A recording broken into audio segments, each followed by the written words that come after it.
তাওয়াটা তো আমি নিয়ে আসছি, এখন এটা দিয়ে আমি পিঠা বানাবো। আরে মা, এটা কি করতেছে? এই তো পিঠাটা মনে হয় হয়ে গেছে, তাড়াতাড়ি উঠায় ফেলি। এই তো হয়ে গেছে, বাহ অনেক সুন্দর পিঠা হয়েছে এটা। আরে মা তো ওইদিকে চলে গেল, এবার আমি চেষ্টা করি। এই তো পিঠাটা উঠায় নিলাম, এবার আমি দিয়ে দিই। আরে রাজু, এটা কি করতেছে? আরে রাজু, সর এখান থেকে, তুই এটা নষ্ট করে দিবি, যা যা এখান থেকে যা। আরে এইভাবে বলার কি আছে, এমনি বললেই তো হয়। আরে দাদি তো ওই পাশে চলে গেছে, একটা কাজ করি, চুলোটা বন্ধ করে দিই। এই তো বন্ধ করে দিয়ে দিলাম। আরে কি ব্যাপার, পিঠাটা দেখি তো হয়েছে কিনা।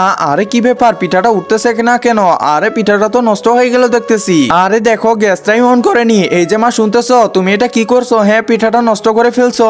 আরে আমি তো পিঠাটা নষ্ট করিনি, চুলাটা তাহলে বন্ধ করলো কে? আরে ছোটু ওইদিকে কি তাকাচ্ছে? আরে কি ব্যাপার, ওইদিকে তো দেখি রাজু। থ্যাংক ইউ ছোটু, তোকে দেখিয়ে দেওয়ার জন্য। আরে দাদি তো আমাকে দেখে ফেললো, আমি তাড়াতাড়ি এখান থেকে চলে যাই। একজন মা কতটা আপন হয়ে থাকে, যার মানেই তাকে জিজ্ঞাসা করে দেখো। তো দেখা যাক বন্ধুরা, এই মায়ের জন্য কে ভিডিওটিতে লাইক এন্ড সাবস্ক্রাইব করে।